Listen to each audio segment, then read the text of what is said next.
శ్రీనివాస్ గారు political senior analyst, Sahib గారు TDP leader, Shivaparvati గారు జనసేన లీడర్. అందరికీ నమస్కారం అండి, వెల్కమ్. ముందుగా సార్ డివిఎస్ గారు, హామీలు అంటే ఎక్కిన ప్రతి రోడ్డు మీద వెళ్ళిన ప్రతి ఊరిలో ఊరికి ఒక 10 చొప్పున హామీలు ఇచ్చుకుంటూ వెళ్ళారు. కొన్ని వేల హామీలు అవుతాయి. అవన్నీ ఇప్పటికే టీడీపీ బుక్ కూడా రిలీజ్ చేసింది, ఎన్ని హామీలు ఇచ్చారు ఏంటి అనే విషయంలో. ఇక ఉద్యోగుల్ని మోసం చేసిన దగ్గర నుంచి వారి మొత్తం ప్రస్థానం అంతా ప్రారంభమైంది. చివరిగా ఇవాళ 97-95 కూడా కాదు, ఇక 99% హామీలు పూర్తి చేసామంటున్నారు. 1% ఎక్కడో మిగిలినట్టుంది పాపం అని చెప్తా ఉన్నారు. సో ఏంటి సార్, ప్రజలు గమనించరా, అర్థం చేసుకోరా, ప్రజలకు తెలియదా అనేది? జగన్మోహన్ రెడ్డి గారు ఏది మాట్లాడినా మనం రివర్స్లో అర్థం చేసుకోవాలి. అదే అవునంటే కాదని, కాదంటే అవునని, విలువలు ఉన్నాయి అంటే విలువలు లేవని, విశ్వసనీయత ఉంది అంటే విశ్వసనీయత లేదని, 99% హామీలు అమలు చేశాను అంటే 99% హామీలు ఎగ్గొట్టానని. ఎందుకంటే ఆల్రెడీ తెలుగుదేశం పార్టీ కూడా వేసినట్టుంది. ఏంటి దానికి కౌంటర్ బుక్ 99 మోసాలను ఏదో తెలుగుదేశం, జనసేన, బీజేపీ బలంగా తీసుకువెళ్తున్నారు. అంటే ఇవాళ ప్రజల్లో జగన్మోహన్ రెడ్డి పరిపాలన తీరు, ఆయన పనితీరు ఇవాళ ప్రజల కళ్ళ ముందు ఉంది. అది రేపటి ప్రజా తీర్పుకి అది కొలమానం. అంటే ఎలక్షన్స్ ఇంకొక 45 రోజుల్లో వస్తున్నాయి. ప్రజలేంటి, గతంలో చంద్రబాబు ముఖ్యమంత్రిగా 5 ఏళ్ల పరిపాలన, ఇప్పుడు జగన్మోహన్ రెడ్డి ముఖ్యమంత్రిగా 5 ఏళ్ల పరిపాలన బేరీజ్ వేసుకోవటం. ఒక్కొక్క రంగంలో చంద్రబాబు ఏం చేశాడు, జగన్మోహన్ రెడ్డి ఏం చేశాడు. అటు వ్యవసాయం కావచ్చు, వ్యవసాయం నిన్న కూడా మనం చూసాం, ఎమ్మిగనూరు సిద్ధం సభలో మేమంతా ఏమన్నాడు, ఒక్కొక్క రైతుకి 65,000 ఎంతో ఇచ్చానన్నాడు 5 ఏళ్లలో. ఒక్కొక్క రైతుకి 65,000 5 ఏళ్లలో ఇచ్చానని చెప్తున్నాడంటే ఎగ్గొట్టింది ఎంత. ఒక్కొక్క రైతుకి జగన్మోహన్ రెడ్డి ఆ రైతు భరోసా అనే దాంట్లోనే 30,000 ఎగ్గొట్టాడు. ఏది, కేంద్రం ఇచ్చేదానికన్నా 6,000 ఇస్తానన్నాడు అదనంగా. 5 ఏళ్లలో 5-6 30,000 ఎగ్గొట్టింది ఇవాళ రైతు కళ్ళ ముందు ఉందన్నమాట. నువ్వు ఎంత పెట్టినా పెట్టింది చూడరు, ఎగ్గొట్టిందే చూస్తారు. ఇప్పుడు మీరు మమ్మల్ని భోజనానికి పిలిచారు, మీ ఇంటికి మంచిగా పెట్టారు, కానీ మీరు నాకు ఒక 10 లక్షలు ఎగ్గొట్టారు. నేనేది చూస్తాను, మీరు పిలిచి నాకు భోజనం పెట్టింది చూస్తానా, లేదు నాకు ఎగ్గొట్టిన డబ్బు కనపడుతుందా? ఇది కదా ప్రజలకి ఎంత ఎగ్గొట్టాడు అనేదే ఇవాళ చర్చనీయాంశం. సేమ్ ఒక ఇరిగేషనే కాదు, మహిళలది మద్యపాన నిషేధం చేస్తానన్నాడు, ఏరులై పారించాడు. ఇవాళ మేమంతా సిద్ధం నిన్న ఎమ్మిగనూరు దానికి మద్యం బస్సుల నిండా క్రేట్లు అనమాట. ఆ సీట్లో రారు, సీట్లో కూర్చోవటం, తాగటం, బిర్యానీ తినటం 1,300 బస్సుల్లో తీసుకొచ్చారు. తిని కూడా వెళ్ళిపోతున్నారు సభల్లో నుంచి. మళ్ళీ భోజనం ఉంది అని మీకు విజయసాయి రెడ్డి ఒక మీటింగ్లో మాట్లాడతారు, ఉండండి అన్నా ఉండట్లేదు జనం, ఎంత బ్రతిలాడినా. ఒకసారి ఆ వీడియో చూద్దాం సార్, చూసిన తర్వాత మళ్ళీ ఒకసారి మాట్లాడదాం. వెళ్ళిపోతున్నారు, పెద్ద ఆయన మాట్లాడుతున్నాడు. అమ్మా అందరికీ భోజనాలు ఉన్నాయి,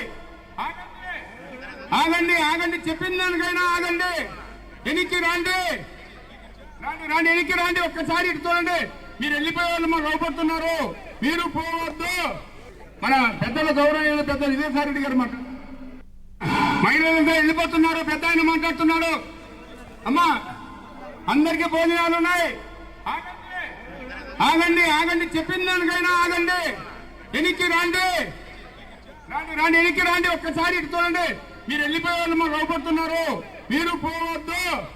మన పెద్దల గౌరవ పెద్ద విజయసాయి రెడ్డి గారు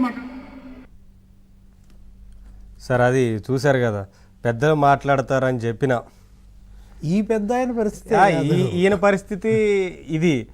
అక్కడ జనాన్ని పోలీసులు ఆపుతున్నారు. అక్కడ అసలు పెద్ద ఆయన పరిస్థితి కూడా ఇదే అన్నమాట. కాకపోతే ఈయన భోజనాలు అంటున్నాడు, ఆయన మద్యం కూడా, మద్యం ఉంది, భోజనాలు ఉన్నాయన్నా కూడా వాళ్ళు పారిపోతున్న పరిస్థితి. సాయంత్రం 6:30కి మీటింగ్ పెడితే జనరల్గా అసలు రోడ్డు మీదే జనం ఉంటారు ఆ టైంలో పారిపోరు అన్నమాట.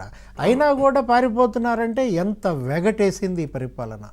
ఏంటి, జగన్మోహన్ రెడ్డి అంటే ఎంత విరక్తి అనేది వాళ్ళ జనంలోనే కనపడుతోంది. మోసగాళ్ళకు మోసగాడు సినిమా చూసారా మీరు?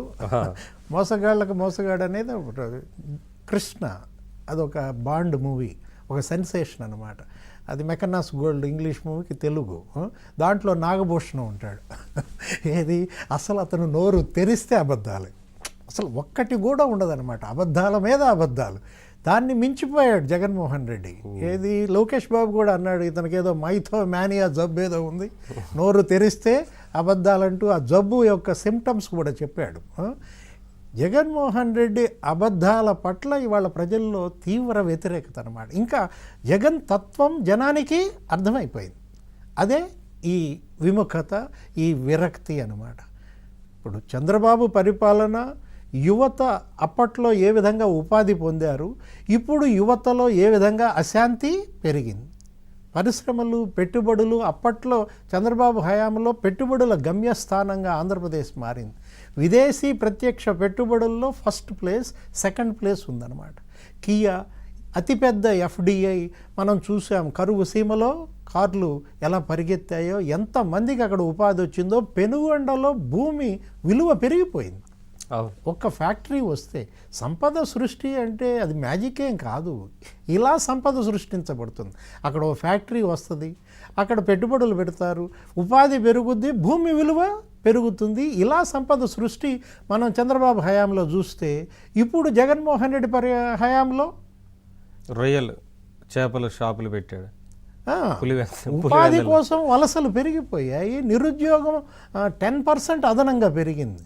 ఏది జాతీయంగా 14% ఉంటే ఇక్కడ 24%. ఇంత నష్టం జరిగిన రాష్ట్రంలో ఇంకా నేను చేపలు, రొయ్యలు, షాపులు పులివెందులకు తీసుకొస్తారని కల్లో కూడా అనుకోలేదన్నట్టు మాట్లాడారు. అంటే వీళ్ళు షాపులు తెచ్చే వరకు రొయ్యలు లేవు, చేపలు లేవు అక్కడ.